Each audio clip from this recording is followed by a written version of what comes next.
जय हिंद दोस्तों।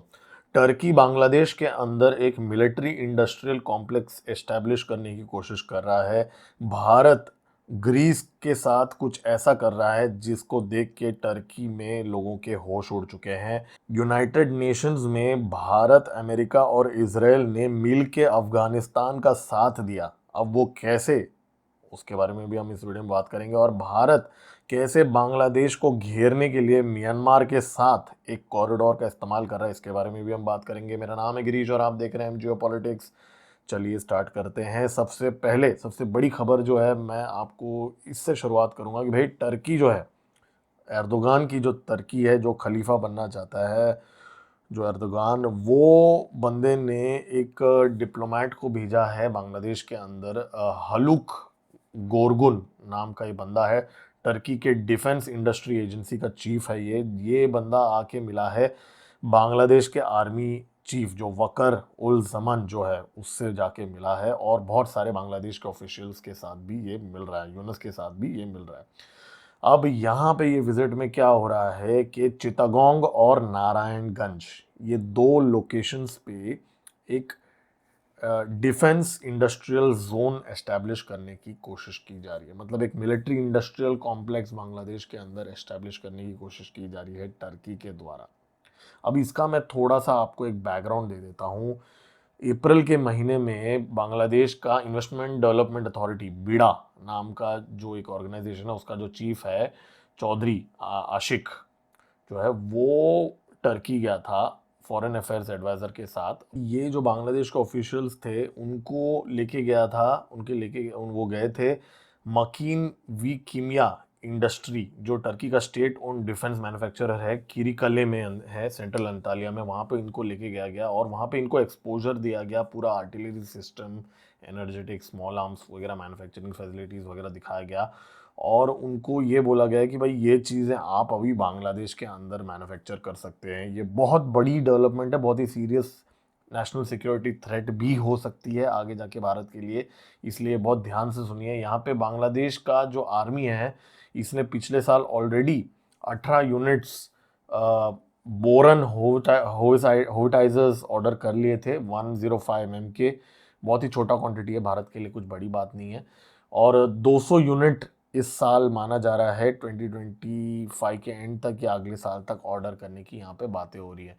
और कुछ TRG-230 रॉकेट सिस्टम्स और कुछ लाइट टैंक्स भी ऑर्डर करने के लिए यहाँ पे डील की बातें हो रही है। बैरक्तर का जो TB2 ड्रोन, जो कचरा ड्रोन है, जो भारत ने मार गिराया, जो यूक्रेन में मार गिराया चुका है और रद्दी की तरह ट्रीट करता है, वो भी बांग्लादेश वो रद्दी भी खरीदने के लिए पूरी तरीके से तैयार कर रहा है। अब ये जो चित्तगोंग और नारायणगंज का जो इकोनॉमिक कॉरिडोर है, ये यहाँ पे ऐसा माना जा रहा है कि ये सारी चीज़ें, missiles, artillery, tanks, surveillance equipment, ये सारी चीज़ें मैन्युफैक्चर करने वाला है टर्की बांग्लादेश के ज़मीन के अंदर।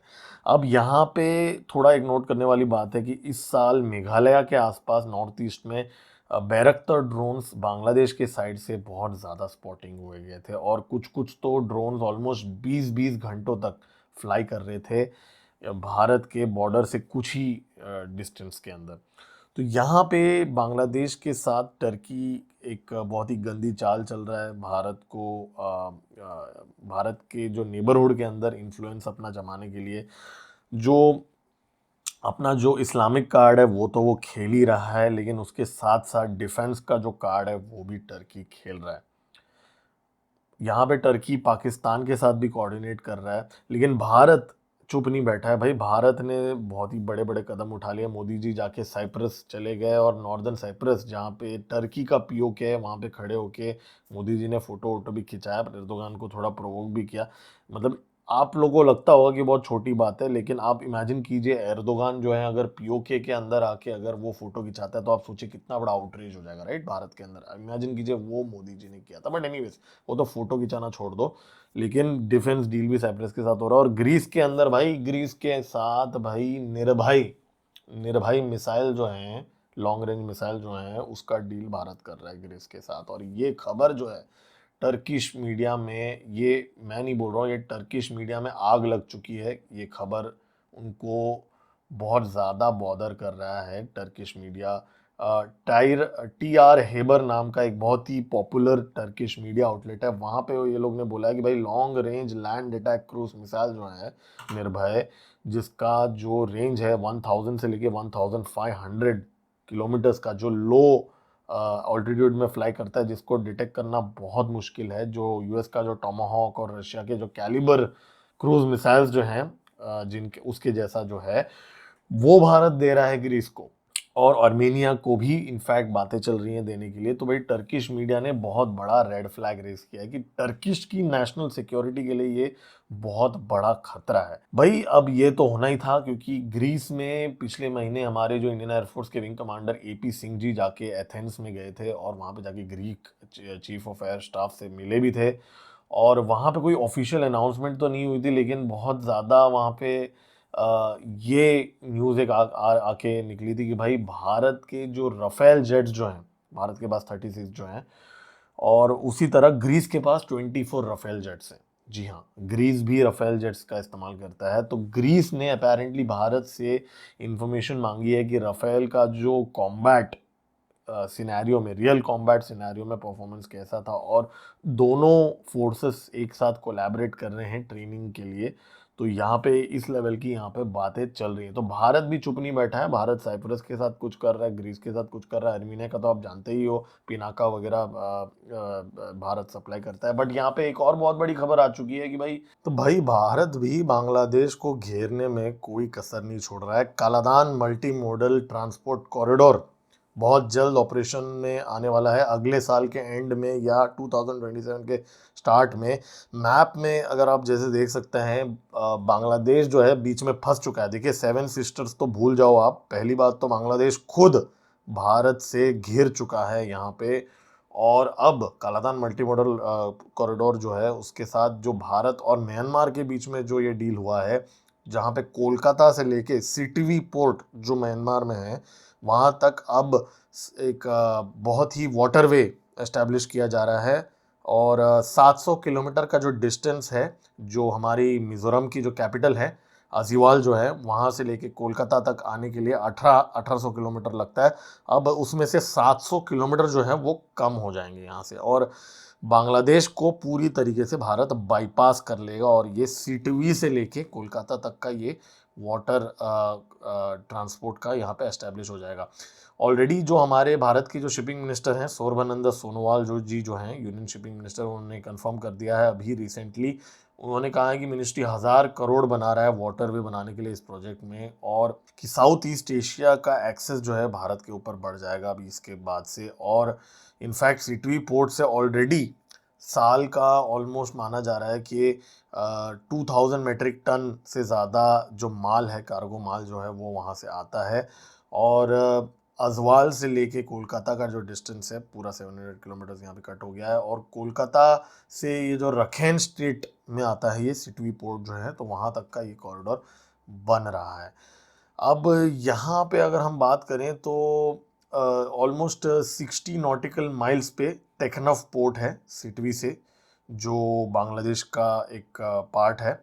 और टेक्नफ से माल जो है सबरूम जो है वो वहाँ तक ट्रांसपोर्ट किया जा सकता है। सबरूम जो है वो इंटीग्रेटेड कस्टम बॉर्डर पॉइंट है जो बांग्लादेश और त्रिपुरा के बीच में आता है। तो वहाँ पे ये कॉरिडोर जो है, कालादान जो है, वो इस तरीके से चलेगा।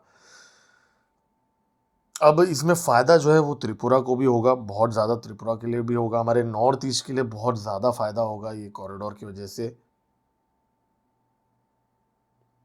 लेकिन यहाँ पे इंटरेस्टिंग चीज़ जो है, जब सोनोवाल जी को ये पूछा गया था, इंटरव्यूअर ने पूछा था कि भाई बांग्लादेश का जो चिटागोंग पोर्ट से लेके मोंगला का जो काम है भाई उसका कुछ बताइए, तब उन्होंने बोला कि वो नहीं भाई, वो उन्होंने वो क्वेश्चन को अवॉइड किया। तो बहुत ही क्लियरली यहाँ पे मालूम पड़ रहा है कि भारत थोड़ा सा यहाँ पे बांग्लादेश को कॉर्नर करने की कोशिश कर रहा है। सेवन सिस्टर्स तो छोड़ ही दो, पहले बांग्लादेश कहीं कट ना जाए, क्योंकि देखिए बांग्लादेश जो है उसको अगर हमें काटना है तो हमारे लिए तो कुछ दिनों का काम है, राइट।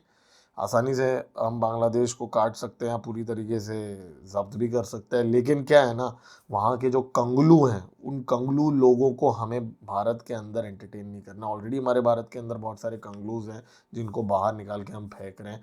तो बाहर जो बांग्लादेश के जो गरीब रेडिकल लोग हैं, उनको हमें भारत के अंदर नहीं लाना है भाई पालने के लिए। इसलिए भाई बांग्लादेश को अपनी हालत में छोड़ दो, वो अपना ज़िंदगी जिएंगे मरेंगे जो करना है करो बांग्लादेश के अंदर। लेकिन हम जो है ये जो कालाधान मल्टी मॉडल कॉरिडोर जैसे प्रोजेक्ट्स पे काम करेंगे और बांग्लादेश को बाईपास करेंगे। ये बहुत बड़ी खबर है जी। ये भारत ने यूनाइटेड नेशंस में अफगानिस्तान के अगेंस्ट एक रेजोल्यूशन था, ठीक है, जो जर्मनी लेके आया था। जर्मनी के कुछ रिप्रेजेंटेटिव्स ने लेके आया था ये रेजोल्यूशन। वो रेजोल्यूशन में ये लिखा था कि भाई अफगानिस्तान के अंदर ह्यूमन राइट्स वायलेशन हो रहा है वुमेन के अगेंस्ट, स्पेशली वुमेन्स राइट्स बिल्कुल भी नहीं है अफगानिस्तान के अंदर। और ये रेजोल्यूशन जर्मनी लेके आया था भाई। भारत ने एब्सटेन कर लिया और यूनाइटेड स्टेट्स और इजराइल दोनों ने नो मतलब अपोज कर दिया। जी हाँ, इजराइल और यूनाइटेड स्टेट्स ने अपोज कर दिया इस रेजोल्यूशन को। 116 वोट्स मिले हैं यस, मतलब सपोर्ट के वोट्स मिले हैं। और इजराइल और 12 कंट्रीज एब्सटेन किए हैं, उनमें से एक भारत है।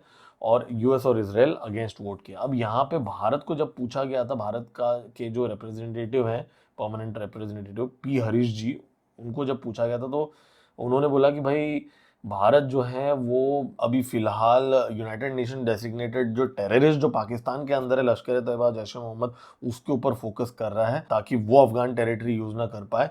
लेकिन अफगानिस्तान का जो मैटर है वो हमें ऐसे देखना चाहिए कि हमें अगर वन साइडेड एक्शन लेंगे तो उससे उसमें किसी का फायदा नहीं है। तो भारत ने एक बहुत ही वेग सा आंसर दे दिया।